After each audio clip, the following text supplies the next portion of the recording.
Welcome to my party, we're just getting started. A life is a dream or a nightmare scarring. Hand me a drink cause I think I'm going all in. Get me a shrink who can catch me when I'm falling. Cover up my scars, flip the handlebars. Crashing in my car, wake up in a bar. I'll be a superstar, just on my avatar. This world is so bizarre, empty out the reservoir. Yeah. 안녕하십니까. 2024년 7월 22일 월요일 힘찬 한 주를 여는 이종근의 HQ입니다. HQ 뭔지 아시죠? 하이 퀄리티 고품격 시사 프로그램을 지향하는 이종근의 헤드쿼터 시간입니다. 오늘 역시 비가 내립니다. 비는 계속 며칠간 더 내릴 예정이라고 합니다. 비가 내리면 기분도 좀 우울해질 때도 있고요. 또 축축하고 꿉꿉한 느낌 때문에 하루 종일 가라앉은 그런 기분이 들 때도 있습니다. 그럼에도 불구하고 음악을 한번 들으신다든지 혹은 가벼운 휘파람이라도 불어보신다든지 하면서 기분을 한번 전환시켜 보시는 건 어떨까 싶습니다. 자, 오늘의 아시아투데이 어떤 기사들이 나왔는지 한번 살펴보겠습니다. 오늘의 아시아투데이 오늘의 일면 톱은 페트 폭로 여풍 어대한 덮쳤다입니다. 국민의힘 전당대회가 이제 하루 앞으로 다가왔습니다. 내일이면 전당대회가 끝이 나고 새로운 당대표와 최고위원이 선출이 됩니다. 이제 국민의힘이 새롭게 다시 이제 총선이 끝나고 총선이 참패를 했죠. 108석밖에 얻지 못했지만 그러나 내일 새로운 지도부를 선출하고 그 다음에 그 선출한 지도부를 통해서 다시 한번 결집을 하고 다시 정권을 정권을 승계하기 위해서 힘찬 3년을 보낼 겁니다. 그런데 지난주에 패스트 트랙과 관련돼서 상당히 논란이 컸지요.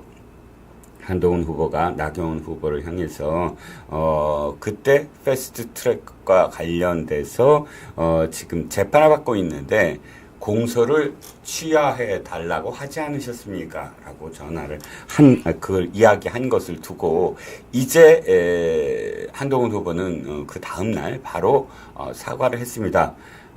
그러자 이 사과를 통해서 이 논란이 잦아들 것으로 예상됐는데 웬걸 이어지는 토론회에서 나경원 후보를 향해서 한동훈 후보가 연달아서 개인 차원의 부탁이었다라고 대답을 하는 바람에 더욱더 파장은 커졌습니다.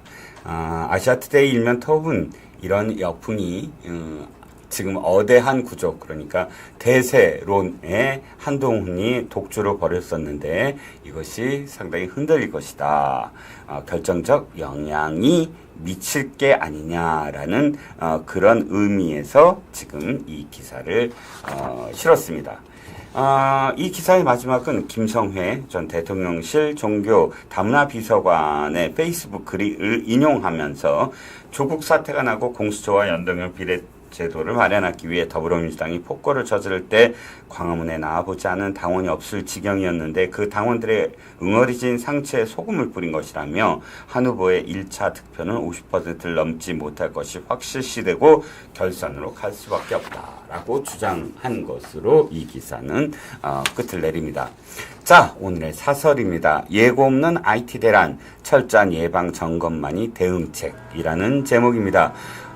지난 주말 마이크로소프트의 클라우드 서비스 장애가 어마어마한 파장을 낳았습니다. 전 세계가 일시적으로 마비되었지요.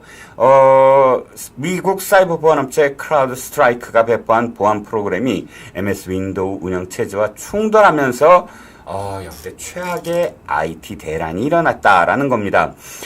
미국, 영국, 독일, 호주, 일본, 스페인 등등 곳곳에서 항공, 금융 진료와 공장 가동이 멈추는 등 극심한 혼란을 빚었다는 것이고요. 상대적으로 우리나라는 다른 국가에 비해서 조금 그 영향이 적지만 다른 국가는 어마어마했습니다. 우리나라는 저비용 항공, LCC, 저비용 항공이 발권 예약 등 업무에 좀 차질을 빚었을 뿐인데, 와, 외국 같은 경우는 뭐 엄청난 뭐 항공, 금융, 뭐 진료, 의사, 병원 뭐 이런 온갖 곳들이 다 마비될 지경이었다고 합니다.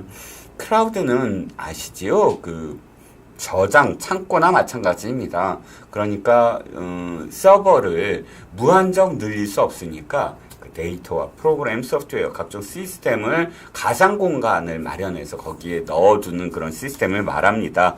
그런데 문제는 이게 독과점이나 다름없다는 것이죠. 즉 국내 기업은 60.2%가 아마존 웹 서비스를, 24.0%가 MS 클라우드를 이용한다고 합니다.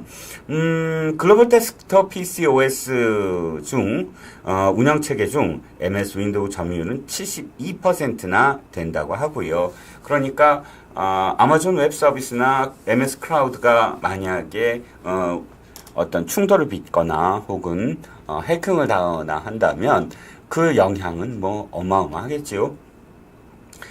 이번에 대혼란을 겪은 항공사와 금융기관, 병원 등은 MS 클라우드를 이용해서 피해가 컸다고 합니다. 19일 전 세계에 5천여 개 항공편이 취소되고 미국 뉴욕 타임스퀘어의 전광판이 멈춘 것은 사태가 진짜 심각하다는 것을 지금 말해주고 있지요. 초연결 사회는 엄청나게 편리합니다. 뭐 데이터를 저장하기 위해서 막 그냥 어마어마한 그 돈을 들여가면서 공간을 차지하면서 서버를 증설할 필요가 하나도 없어지는 것이죠. 클라우드 서비스 같은 경우는. 그런데 작은 결함 하나가 모든 연결을 전부 다 마비시킨다라는 그런 단점이 있다는 겁니다. 지난해에는 행정과 법원 그리고 교육 전산망 장애가 발생해서 엄청난 혼란을 빚기도 하고요. 2022년에는 카카오톡이 문제가 발생해서 그땐 뭐 정말 어마어마했지요. 카카오톡은 뭐 국민 메신저라고 할 수가 있지요. 그 카카오톡은 단순히 서로 간에 안부를 묻는 그런 메신저에서 이제 우리 실생활에 어마어마한 그런 그 영향을 미치는 각종 그런 서비스가 제공이 됩니다. 국가적인 그런 그 서비스도 카톡을 통해서 이루어지고요. 이를테면 지난번에 코로나19에서 상당히 이 카카오톡이 어떤 위력을 발휘했지요. 그것만이 아닙니다. 예를 들어서 학교에서도 선생과 그 다음에 학부모를 연결해주는 그런 역할도 카카오톡이 하고 있지요. 이렇게 휴대전화 하나로 통신, 데이터 전송, 그 다음에 정보 검색, 금융거래, 쇼핑, 학습, 대중교통 탑승 등 모든 것을 다 하는데 IT 대란이 일어난다면 우리들은 모든 것이 다 올스톱되는 그런 사회를 만나게 될 것입니다. 미리미리 점검을 해야 되겠죠. 이건 사실 국가적 위기입니다. 이제는 이런 IT 대란이 국가적 재난이라고 할 수 있는 그런 시대에 살고 있죠. 그러니까 미리미리 대비를 해야 될 것으로 보입니다.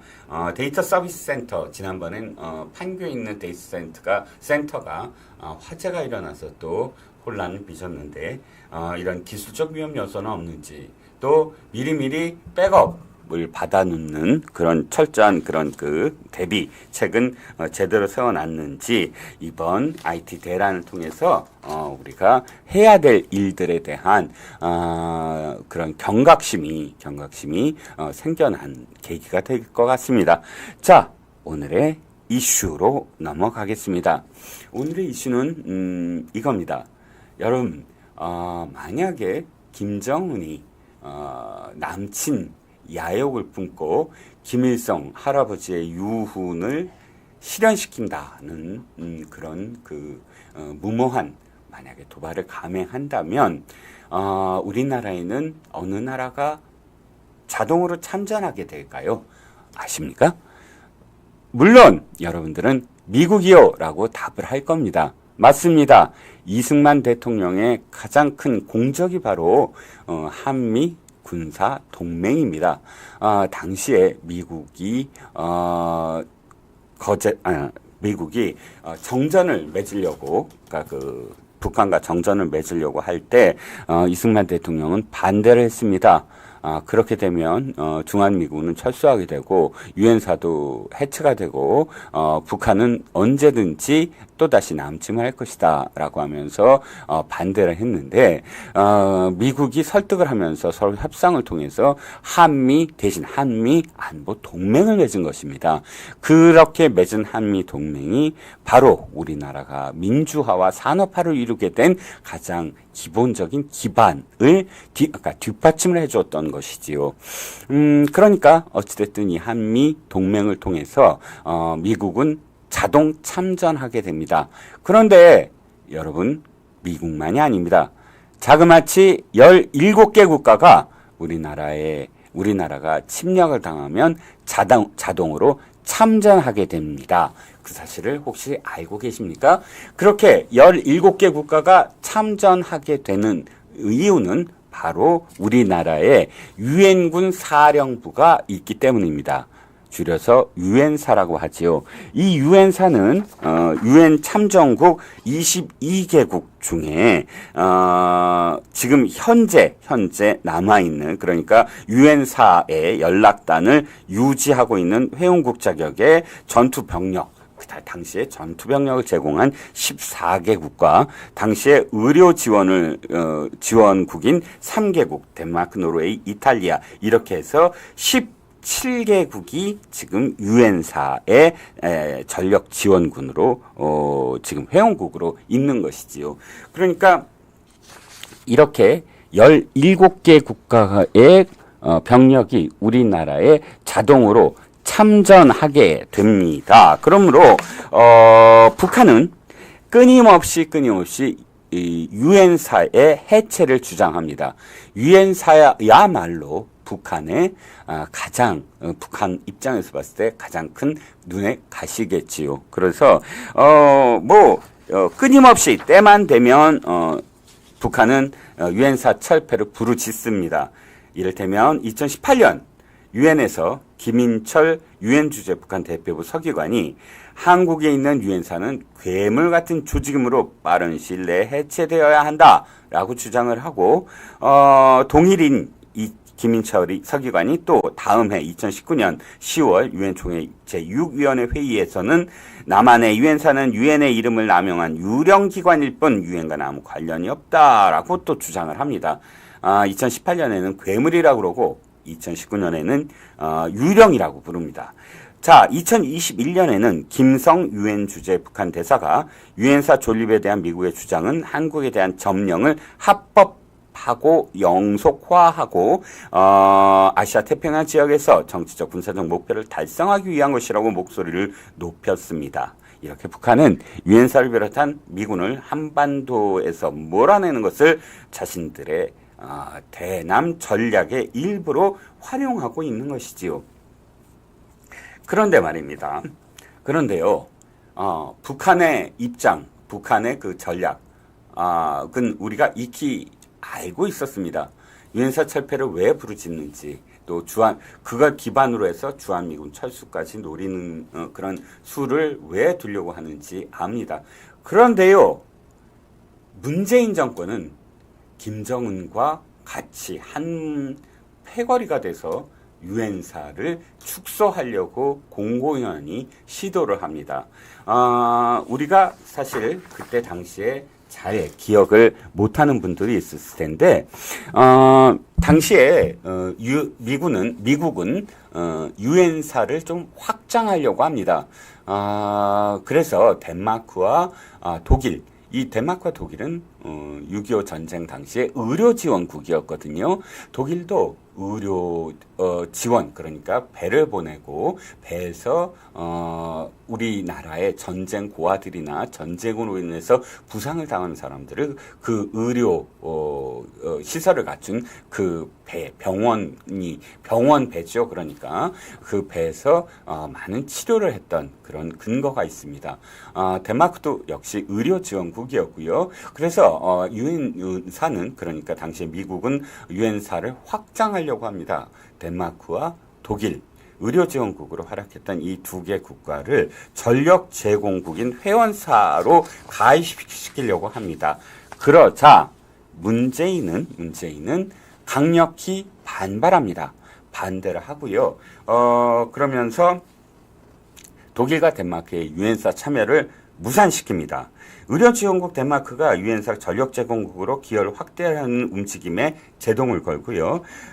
이를테면 이런 식이지요. 2022년 3월 보직 만료로 유엔사 참모부 소속 장교가 한국을 떠난 뒤 후임자를 이제 선정을 해서 덴마크가 보내려고 하자 비자를 내주지 않는 거예요. 그러니까 못 들어오게 만드는 거죠. 그러니까 덴마크가 후임자를 이 유엔사에 다시 파견하는 것을 막아버립니다.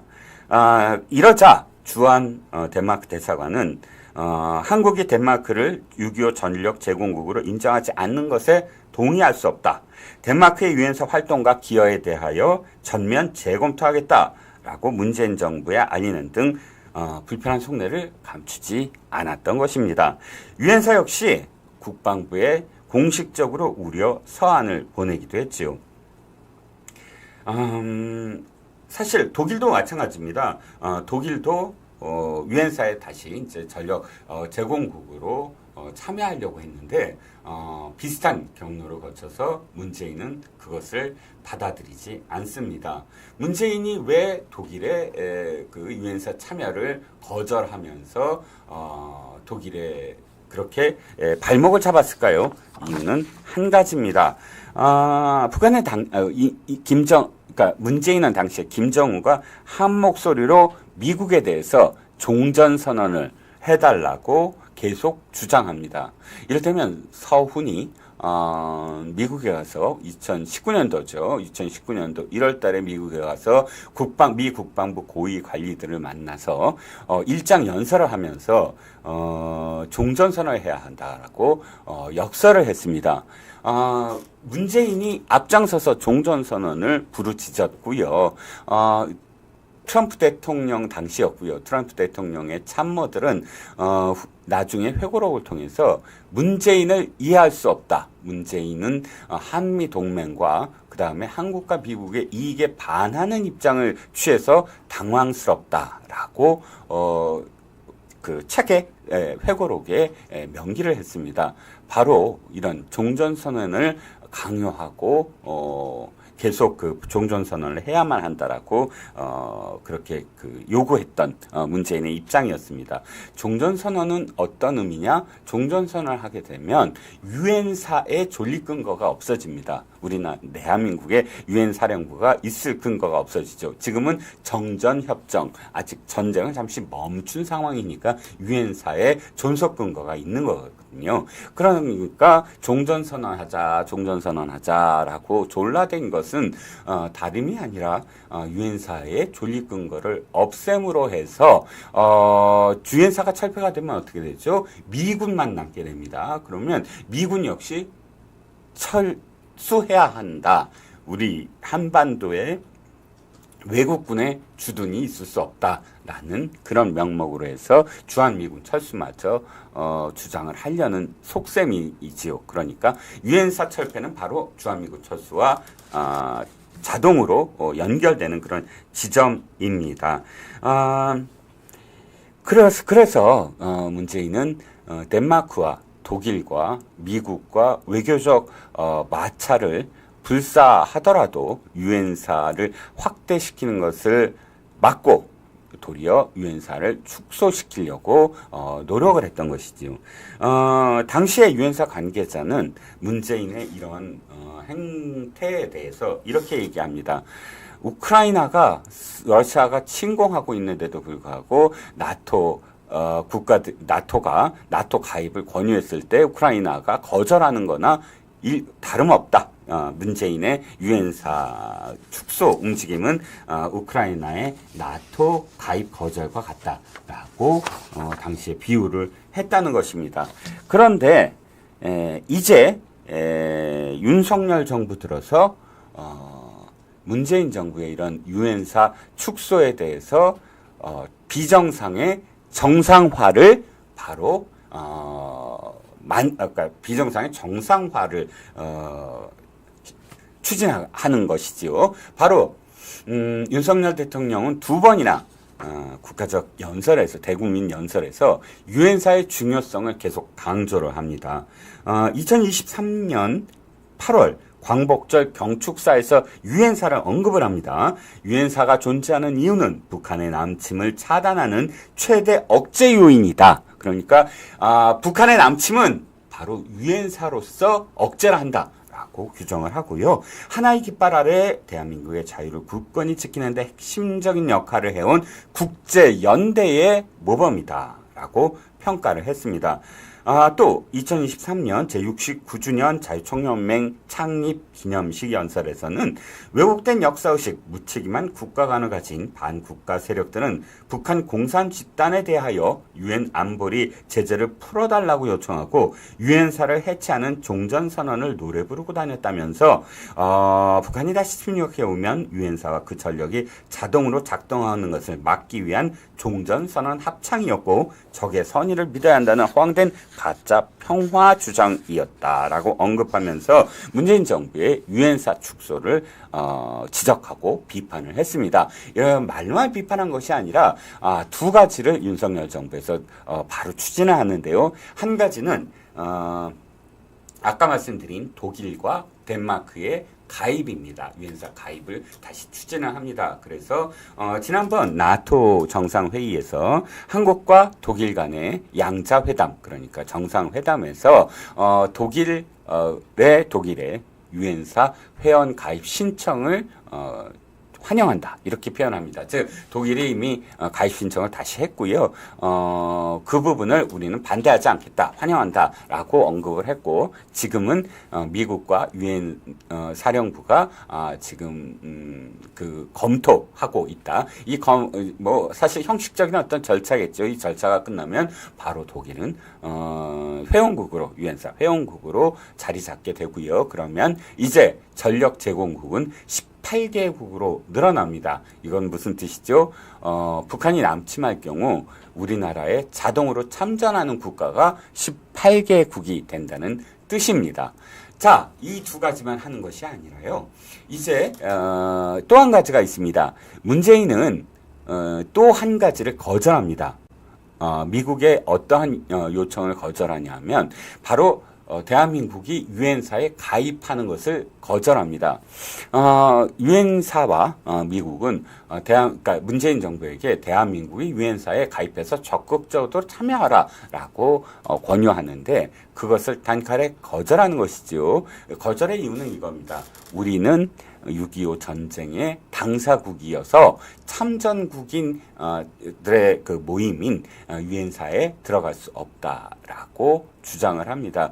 우리가 당사자다라고 이야기하는 건 다름이 아니라 당시에 이승만 대통령, 6.25 전쟁 당시에 이승만 대통령이 정전을 거부하지 않았습니까? 그러자 우리를 도외시하고 우리를 제외하고 미국과 북한과 그 다음에 중공군이 모여서 정전협정을 맺지요. 그 당시 상황은 이승만 대통령이 정전을 거부한 그런 상황이었기 때문에 어쩔 수 없는 어떤 상황이고요. 그러니까 이 문재인은 왜 유엔사에 가입하지 않으려 했냐면 어차피 축소하고 정전협정을 이루면 유엔사는 없어질 텐데 우리가 적극적으로 유엔사를 주도할 이유가 없다라고 생각한 것이겠지요. 근데 윤석열 대통령 들어서 정부는 바로 유엔사 참모 작전 분야에 한국군 장성을 투입하기로 지금 결정을 했다는 겁니다. 유엔사의 참모부 핵심 조직인 작전 분야에 지금 투입되는 건 뭐 사상 처음 있는 일이고요. 국방부가 적극적으로 그러니까 지난해 11월입니다. 우리나라에서 지금 17개 회원국과 함께 국방부 장관 회의를 열어요. 이 자리에서 우리가 유엔사 참모부에 참여하겠다라고 의사를 밝힙니다. 그러니까 유엔사 참모부는 인사작전, 기획, 민군작전, 정보참모부 등으로 구성되어 있는데 작전 참모부에 이렇게 투입이 되면 이제 유엔사 회원국이 아닌 전쟁 당사국 지위에서 회원국으로 아예 들어가는 그런 그 상황이 될 수 있고요. 그렇기 때문에 이제 뭐 덴마크나 독일의 어떤 가입이라든지 이런 것들을 뭐 거절하거나 그럴 이유가 이제 없어지고요. 궁극적으로는 유엔사를 더욱더 확대하려고 하는 것입니다. 뭐 인도라든지 다른 국가들로 이제 확대를 하려고 하고 있고요. 이렇게 되면 사실 유엔사라는 건 아시아판 나토라고 불립니다. 즉, 지금 나토, 그러니까 유럽은, 나토를 통해서 사실상, 하나의 어떤 그런 이 동맹을 맺고, 유사시에, 이 나토 회원국들의 중에 한 국가라도 러시아로부터 침략을 받으면, 전 나토가 바로 참전하는 그런 시스템이지 않습니까? 그러니까 지금, 이 유엔사도 역시 그런 기능을 지금 하려고 하는 것이지요. 즉 유엔사는 물론 한국에 주둔하고 있지만 후방 기지는 일본에 있습니다. 그래서 유엔사가 자동으로 참전한다는 것, 즉 중국이 만약에 뭐 대만을 침공하거나 혹은 북한을 사주해서 북한이 침략을 했을 때 유엔사가 전체적으로 인도 태평양 지역에서 하나의 역할을 수행할 수 있다라는 게 그 아시아판 나토다라고 불리는 이유입니다. 그러니까 사실 바이든이 이 대통령이 되면서 유엔사를 상당히 나토처럼 키우기 위해서 노력을 하고 지금 미국은 하와이의 사령부 이름을 인태 사령부라고 인도 태평양 사령부라고 하지 않겠습니까?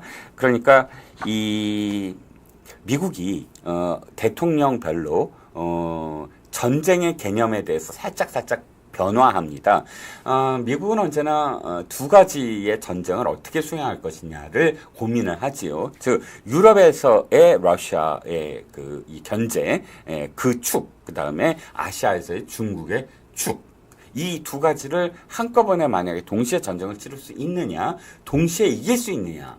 이게 이제 이 미국의 전략적 하나의 어떤 고민인데, 유엔사를 아시아판 나토로, 키워나가려는 것은, 유럽에서의 전선 말고, 바로 이 아시아에서 만약에 전선이 이뤄졌을 때, 하나의 어떤 미국만이 아니라 동맹국가들이 함께, 전선을, 형성할 수 있는 그런 틀을 마련하겠다. 이것이 이제 미국의 하나의 전략인데, 그럼으로써 사실 유엔사를 주목하고 바이든은 유엔사를 아시아판 나토로 만들려는 어떤 뜻이 있다라는 것입니다.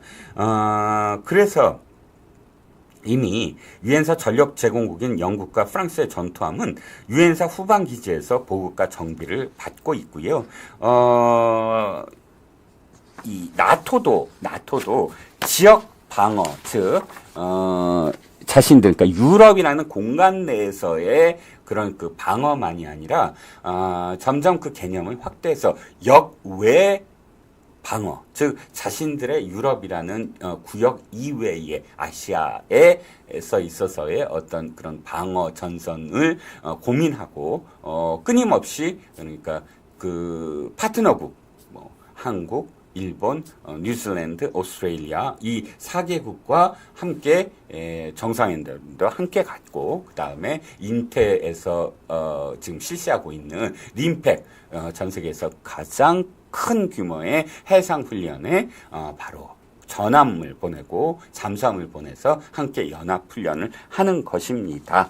자, 그래서 저는 오늘 이 이슈를 갖고 온 것은 다름이 아니라 유엔사를 없애려는, 그러니까 김정은과 발맞춰서 유엔사를 없애려던 문재인 정부의 그 술수를 지금 윤석열 정부가 다시 되돌려서 지금 유엔사를 제대로 우리나라 한반도에서 방어를 제대로 구축할 수 있는 그런 시스템을 만들어 나가고 있다. 이 점에 좀 많은 어떤 관심을 기울여 주시기를 그렇게 부탁을 드립니다. 많은 분들이 또 와우 계시네요. 사필기정님, 프랑스와 조스카님, 골프 여신님, 뭐 많은 분들이 서로 인사도 나누시고 또 이제 귀를 기울여 주시고 계십니다. 감사합니다. 더 많은 분들이 참여할 수 있도록 여러분들 저기 아시죠? 구독, 좋아요 꼭꼭 눌러주세요. 좋아요를 많이 눌러주실수록 더 많은 힘이 되고 또 더 많은 분들이 이 아투TV를 보실 수가 있습니다. 자, 두 번째 이슈로 넘어가겠습니다. 자, 이번 주는 청문회 전국입니다. 이번 주 내내 청문회가 열릴 예정이고요. 주 초반은 대법관들 청문회. 지금 오늘도 대법관 청문회가 계속 열립니다. 대법관 청문회에서 사법부의 어떤 관련된 질문이기보다는 뭐 정쟁으로 그냥 오늘 하루 종일 그냥 물들어가고 있다고 하는데, 어찌됐든 대법관 청문회도 참 중요한데 24일, 25일 이틀간 열릴 방통위원장 청문회도 참 주목됩니다. 윤석열 대통령은 지금 방통위원장 후보자로 이진숙 전 대전 MBC 사장을 지금 내정했지요. 그래서 이진숙 전 대전 MBC 사장이 24일, 25일 이제 청문회를 갔는데 이 청문회를 최민희 방통위원장은 아예 대놓고 이렇게 얘기합니다. 이진숙을 사퇴시키기 위해서 청문회를 여는 것이다. 청문회의 성격을 아예 이진숙 사퇴라고 이진숙 낙마라고 아예 규정을 해버립니다. 그리고 만약에 청문 보고서가 채택이 되지 않을 경우 대통령은 채택되지 않더라도 당연히 임명을 할 테고, 그러면 2인 체제에서 의결하면 탄핵한다라고 지금 대놓고 협박을 하고 있는 거지요. 의결한다라는 건 뭐죠? 뭘 의결을 지금 계속 저렇게 표현을 할까요? 바로 MBC 방송문화진흥회 이사들의 임기가 8월 달에 끝납니다. 그러면 박문진 이사들을 새로운 그 방통위원장이 의결을 하겠죠. 그러면 방통위가 의결을 하게 되면 박문진 이사들이 교체가 되고, 박문진 이사진이 교체가 되면 어떻게 되죠? 바로 MBC 사장을 새로 선임하게 되고요. MBC 사장을 새로 선임하게 되면 바로 MBC가 정상화되는 겁니다. 민주당은 그것이 가장 두려운 것이고요. 그렇기 때문에 어떻게든 이진숙 방통위원장의 상처를 주기 위해서 혈안이 되어 있습니다. 그런데 아무리 그래도 그렇지요. 지금 최민희 아까 얘기했던 방통위원장은 이렇게 얘기합니다. 이진숙 후보자가 지난 44년 동안 한 번도 헌혈하지 않았다. 공적 마인드가 부족하다라고 이야기했습니다. 여러분, 저도 헌혈을 한 번도 안 했습니다. 그러면 저는 공직자에 나갈 수가 없을까요? 저는 헌혈을 하지 못한 이유가 사실 제가 굉장히 고도근시거든요. 초고도근시고, 또 이제 제가, 어렸을 때 헌혈을 하려고 하면, 지금 이게 안경이, 지금은 이제 고글절이지만, 당시엔 고글절이 없었기 때문에 너무너무 두껍고, 너무너무 뭐랄까요. 이게 드러납니다. 눈이 너무 나쁜 게. 그런데다가, 얼굴이 좀 창백하게 보이고 해서인지, 그런지는 몰라도, 친구들이랑 함께 가면, 나만 빼놓고 나와 함께 걷고 있는 다른 친구들만 전부 다 붙잡아서 헌혈을 권유하더군요. 어찌됐든, 우리가 법상으로 뭐 헌혈을 안 한 것이 자격이 없다 이런 것도 없을진데 헌혈이야말로 의무가 아니라 사실은 자원하는 거 아니겠습니까? 그런데도 불구하고 지병이 있어서 헌혈 못하는 사람도 있는데 헌혈과 방통위원장 직무 수행을 연결시켜서 44년 동안 헌혈을 안 했기 때문에 자격이 없다라고 얘기하는 최민희 방통위원장의 뇌구조는 도대체 어떻게 생긴 것인지 굉장히 궁금합니다. 헌혈만 지금 문제 삼는 건 물론 아니지요. 지금 민주당에서 문제시 삼는 게 한두 가지가 아니라서요. 특히나 가장 지금 가관인 게 이겁니다. 당시 세월호 사건 당시에 이진숙 방통위원장은 MBC 보도본부장이었습니다. 그런데 지금 이 MBC의 언론노조, MBC의 노조 있지 않습니까? MBC 노조가 또 다른 노조도 있습니다. 그런데 이 민노총 언론노조는 민노총 소속이지요.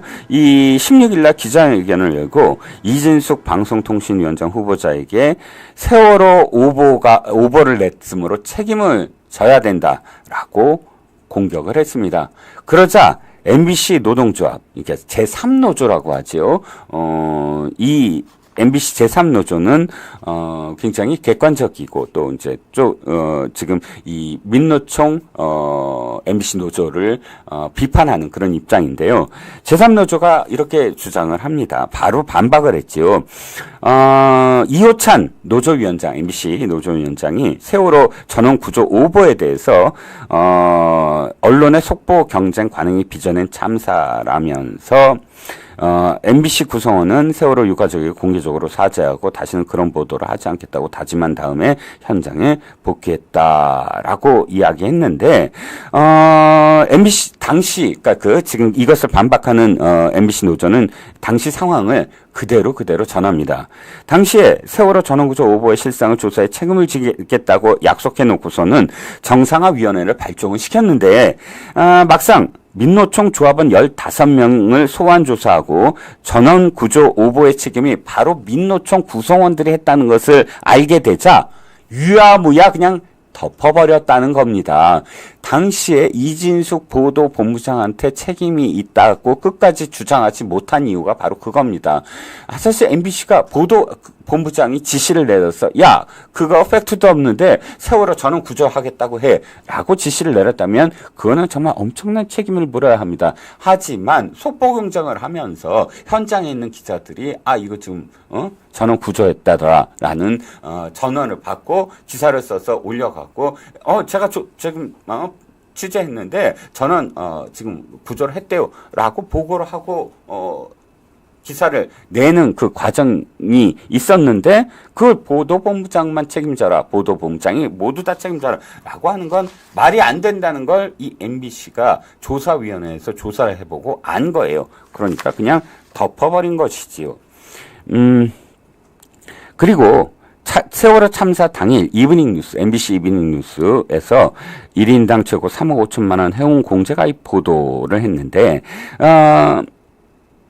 이 보도를 취재하고 기획한 기자부터 중징계를 받고 언론계에서 퇴출돼야 마땅하다라고 민노총은 스스로 지금 주장을 했습니다.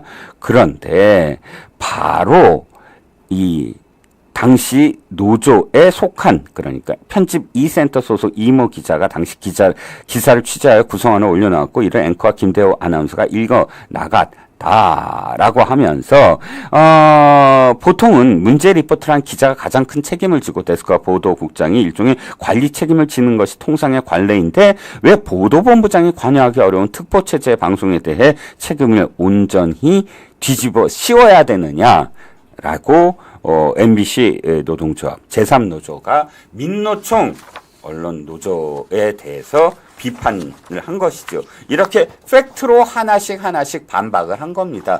결론적으로 말씀을 드리면 지금 이진숙 방통위원장 후보자를 낙마시키기 위해서 세월호 오보의 책임을 몽땅 이진숙 당시 보도본부장에게 씌우려고 했는데 나는 당신이 지난 여름 한 일을 알고 있다라는 영화 제목처럼 그 내부에서 함께 이 기사를 취재하고 함께 보도를 했던 이 제3노조가 그 당시 상황을 너무나 정확하게 기억을 하는 것이죠. 그래서 아니 말이야, 민노총 조합원 기자들이 전부 다 기사 쓰고 민노총 조합원 그 중간 간부들이 전부 다 승인한 그런 보도를 당시 보도본부장이 이 특보체제를 관여할 수도 없는데 왜 몽땅 책임을 다 보도본부장이었던 이진숙 방통위원장 후보자에게 뒤집어 씌우냐라고 팩트 폭격을 한 것이지요.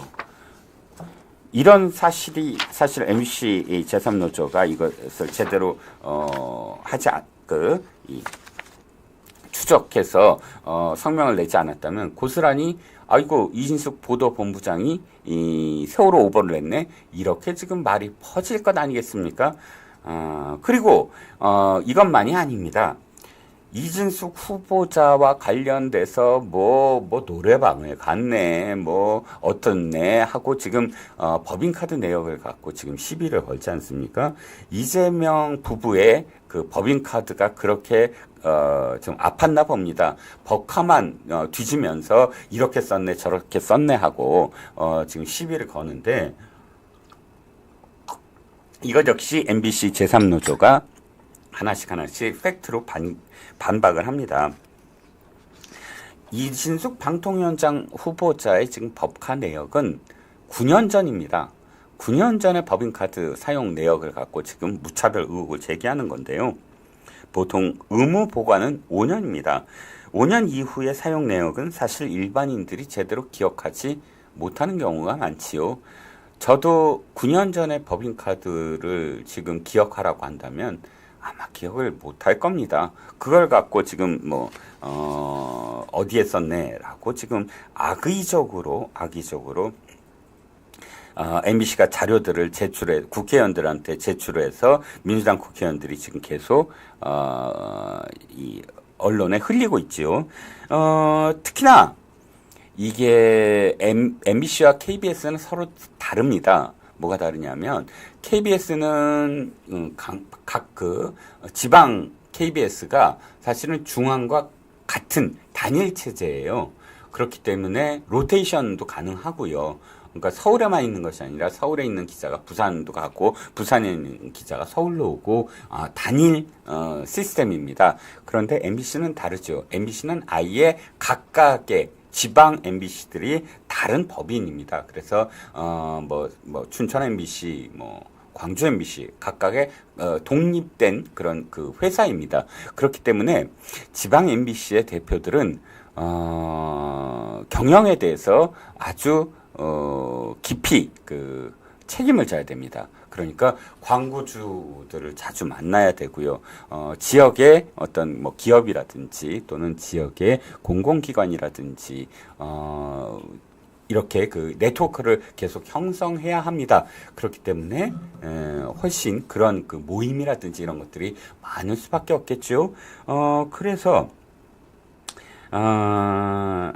광고주와 협찬하는 그런 주체들을 만나는 장소가 호텔 커피숍을 이용할 수도 있고 또 강남일 수도 있고요. 또 노래방, 심야 노래방에서 결제를 했다고 해서 심야 노래방에서 쓴 것이 무슨 문제가 되는 것처럼 이렇게 그 지적을 하고 있습니다.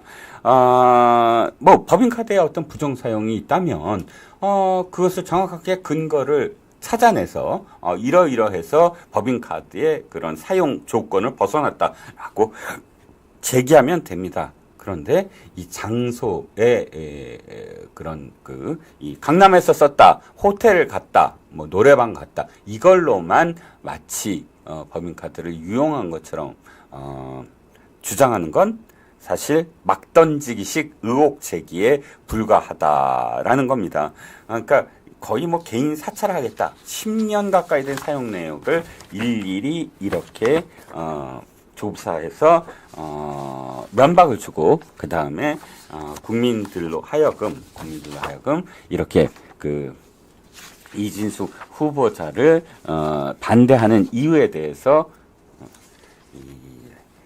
선전선동을 하겠다라는 그런 목적이 너무나 뚜렷한 것이지요. 이진숙 그 후보자는 이렇게 이야기합니다. 나는 극우가 아니다. 계속 극우라고 지금 공격을 하고 있지요, 민주당이. 그러니까 근데 극우란 건 사실 우리나라에서는 극우라는 말이 보수 우파를 공격할 때 쓰이는 말로 보입니다. 옛날에 좌파를 공격할 때 빨갱이라고 하는 것과 사실은 별 다를 바가 없지요. 혐오 발언처럼 느껴지지 않겠습니까? 극우란 사실 개념으로 얘기하면 국수주의를 이야기하고 또 외국인 차별 뭐 이런 것들, 인종 차별 이런 것들이 사실 극우라는 범주에 들어갑니다. 이를테면 지금 반일도 어떤 의미에서는 극우나 마찬가지입니다. 사실 우리나라의 좌파들은 뿌리가 좀 없어요. 왜냐하면 좌파들, 그러니까 특히나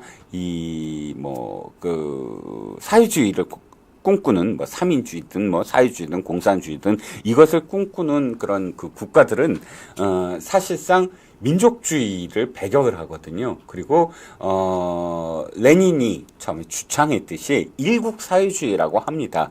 즉 소련이라는 당시에 하나의 어떤 그런 그 처음으로 공산주의 혁명을 만든 국가의 가 일국이고요. 모든 나라가 다 사회주의 체제로서 사실은 일국 체제다. 이게 지금 일국 사회주의 체제거든요. 그렇기 때문에 이 동유럽이나 혹은 중국이나 북한이나 초기에는 자주 그런 이 소련 모스크바로 가서 스탈린의 지령을 받습니다. 사실 그 6.25 전쟁도 스탈린의 지령에 그냥 움직였어요, 거의. 그런데 사실 그 말씀을 하나만 더 드리면 참 그 스탈린은 우리 민족에 있어서는 정말 원한 맺힌 역적입니다. 역적이라는 표현은 잘못됐고요. 원수입니다. 왜냐하면 우리가 가장 피해가 많았던 게 6.25 첫 해 말고 그 다음 즉 휴전선을 어떻게 그려 나가느냐, DMZ선을 어떻게 그리느냐를 갖고 영토 따먹기 전쟁이 이루어져요. 영토를 조금이라도 더 회복하려고 하는 그래서 그런 그 분쟁의 그런 이 국지적인 어떤 전투에서 참 어마어마한 그런 그 군인들이 또 유엔 참전 군인들이 사실 생명을 잃습니다. 그런데 소련의 스탈린은 전쟁을 끝내겠다라고 이야기하는 그 중국과 모태똥과 그 다음에 김일성의 요청을 받아들이지 않습니다. 아니, 김일성이 그냥 끝내면 되는 거 아니야? 그냥 정전협정하면 되는 거 아니야? 그렇지 않습니다. 일국 사회주의이기 때문에 스탈린의 허락을 받아야 됩니다. 당시 모태똥도 스탈린의 허락을 받았습니다. 그러니까 그 인민군을 마치 인민군이 아닌 것처럼, 그러니까 그냥 그 자원봉사를 하는 자원 군인들처럼 이름을 바꾸어서 한반도에 투입을 하지요. 그것도 역시 스탈린의 어떤 그런 허락을 받고 스탈린의 지령에 따라서 움직인 건데, 아무튼 스탈린이 왜 2년을 더 끌면서 종전을 허락하지 않았냐 하면 다 자기의 계산 때문입니다. 어떤 분석에 따르면 사실 유엔사가 만들어진 것도 소련의 계략이었다는 거예요. 왜냐하면 당시 유엔 안보리 이사국이 소련이지 않습니까? 근데 소련이 그때 기권을 해요. 아예 참석을 안 합니다. 만약 소련이 그때 당시에 유엔의 회의에서 반대를 했다고 한다면 유엔군 사령부가 결성이 되지 않았을지도 모릅니다. 그런데 이 소련은 참 그 상황에서 기권을 해버려요. 그러니까 어느 정도는 방조했다, 이런 지금 분석도 나옵니다. 왜? 바로 전쟁이 일어나서 유엔사와 미국이 참전하는 걸 원했다는 거예요. 왜냐하면 발목을 붙잡기 위해서. 즉 그때 당시는 러시아가 동부 유럽에 영향력을 계속 행사하고 있었거든요. 그러니까 동부 유럽을 공산 국가로 만들어 나가는 과정이었어요. 그래서 소련 역시 두 개의 전선을 다 수행할 수 없는 상황이었고, 그러니까 미국이 지금 유럽에 가서 자신들의 이 동부 유럽을 공산화하는 것을 저지하는 것을 막기 위해서 미국의 발목을 이 한반도에 붙잡아두기 위해서 유엔군 사령부, 그러니까 유엔군 참전을 기권을 해버리고 또 끊임없이 김일성이 이제 전쟁을 끝내겠다라고 요청을 하는 것도 스탈린이 2년간을 받아들이지 않은 겁니다. 그들의 어떤 그런 야욕, 즉 동부 유럽을 공산화하는 야욕을 위해서 한반도를 단순히 이용해 먹은 것이지요. 그래서 미국을 완전히 발목을 붙잡으려고 했던 것이지요. 아무튼 이런 그 배경에는 사실상 좌파들은 이 국가와 국가 간의 어떤 뭐랄까요, 그런 민족주의 이런 것들을 배격합니다. 왜? 우리들은 모두 다 사회주의의 일원이야. 그러니까 일본의 그런 그 노동자들과 뭐 그러니까 그 북한의 노동자들과 중국의 노동자들과 소련의 노동자들은 다 똑같은 어떤 그 노동자야. 그래서 모든 세계 만국의 노동자여 단결하라라고 막스 엥겔스가 주장했던 것처럼 모든 만국의 노동자는 사실 단일 국가다, 일국사회주의다라고 부르짖는데, 이렇게 반일을 외치는 건 사실상 오리지널 좌파의 어떤 사상으로는 불가능한 것이지요. 아무리 우리가 피식민 국가였다고 말이지요. 그러니까 이 반일을 부르짖는 건 종족주의다라고, 뭐 사회주의나 이런 것과는 별개로 독특한 그런 그 선전선동에 불과하다는 겁니다. 다시 얘기로 돌아와서 이진숙 후보자를 극우라고 부르는 것은 근거가 없다. 이진숙 후보자 역시 나는 극우가 아니다 라고 이야기하면서 임명된다면 방송통신 정책을 책임지는 기관장으로 공정하고 중립적인 자세로 업무에 임할 것이다 라고 이야기합니다. 그리고 또 제가 지금 굉장히 한심하게 생각하는 게, 정우성, 영화배우 정우성이나 혹은 뭐 박찬호 감독이나 봉준호 감독을 다 부른다는 거예요. 뭐 40명이 넘는 연예계 또는 예술인들을 다 부른다는 건데, 도대체 불러서 뭘 묻겠다는 겁니까? 이진숙 후보자에 대해서 물을 겁니까? 이진숙 후보자에 대해서 당신을 이진숙 후보자가 좌파라고 분류했는데 어떻게 생각하느냐, 뭐 이런 이야기들을 다 묻겠다는 것입니까? 그러니까 그냥 창피하죠. 이미 그런 배우나 그런 그 감독들은 전 세계적으로 잘 알려져 있지 않습니까? 그런데 굳이 이렇게 그 정치판에, 정쟁에 이용하는 그런 도구로서 그들을 청문회에 불러서, 증인으로 불러서 구판을 벌이겠다라는 건 그야말로 국가적 망신이 아니겠느냐라는 생각이 듭니다. 아무튼 뭐 이진숙 후보자가 옛날에 일부 연예계 인사에 대해서 뭐 이 사람은 좌파고 이 사람은 우파다라고 분류한 것, 이것을 놓고 아마도 이진숙 후보자를 공격하려고 하는 모양입니다. 그런데 사실 그 당시에 이 광우병으로 말미암아 수많은 연예인들이 당시 자신들의 어떤 그런 이념적 성향을 드러내지 않았습니까? 그리고 묻지마 보수우파 정권에 대한 공격, 이런 것들이 거듭되고요. 그리고 나중에 그들 진보 좌파가 정권을 잡았을 때 그들이 끼리끼리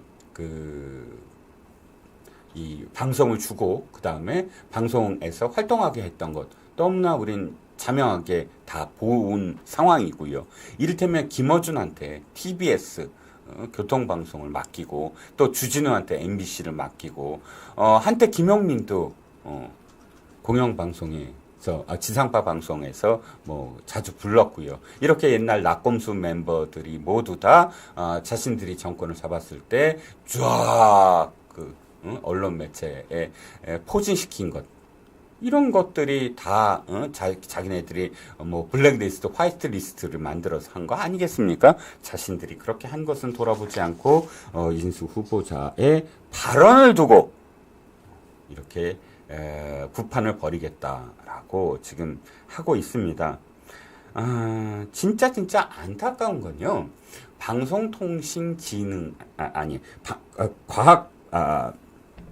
방송통신위원회가 사실은 그러니까 통신도 하거든요. 이 방송만이 아니라, 그러니까 MBC, KBS, EBS 사장 선임만 하는 게 아닙니다. 지금 OTT라든지 세계의 콘텐츠 전쟁에서 어떻게 국가가 뒷받침해서 그런 콘텐츠 전쟁을 수행할 것인가에 대한 정책을 펼쳐나가는 것이 바로 방송통신위원회거든요. 그런데 우리는 지금 이렇게 기형적인 방송통신위원회를 만들어 놓고 그저 정권만 바뀌면 공영방송에 사장 선임을 놓고 이렇게 전쟁을 매년 벌입니다. 그러니까 그야말로 이 전쟁의 그런 고리를 끊어야만 합니다. 저는 개인적으로는 그래서 MBC를 민영화하는데 적극적으로 찬성합니다. 이진숙 방통위원장이 민영화를 지금 생각을 하고 있다니까 그 결과가 어떻게 될지 끝까지 좀 지켜보려고 합니다. 여러분들, 제가 두 번째 이슈로서 이진숙 이 방통위원장 후보자의 지금 그 청문회 이야기를 갖고 온 이유는 아시겠죠? 이진숙 후보자가 정말로 지금 이 좌파 언론들이 이야기하듯이 문제가 많은가에 대해서 하나씩 제가 검증을 좀 해보았습니다. 그리고 그 검증의 끝은 그저 시비거리에 불과하다라는 것이고요. 앞으로 이 무소불위의 민주당은 법을 또 바꿀지도 모릅니다. 연예인들을 좌파라고 부르는 사람은 방통위원장 자격이 없다. 헌혈을 한 번이라도 하지 않으면 뭐 방통위원장 자격이 없다. 이런 법을 만들까요? 참 걱정됩니다. 법이 남발되는 그런 사회, 법대로를 외치면서 참 코미디 같은 법을 만들어 나가는 사회, 언제까지 지속이 될지 지켜보겠습니다. 자, 2024년 7월 22일 들려드린 멸콩 이종훈의 HQ 이제 문을 닫겠습니다. 자, 내일은 지석규 평론가가 오래간만에 지금 6시에 등장을 한다고 합니다. 반가운 얼굴이시죠? 물론 수요일 주필의 소리에서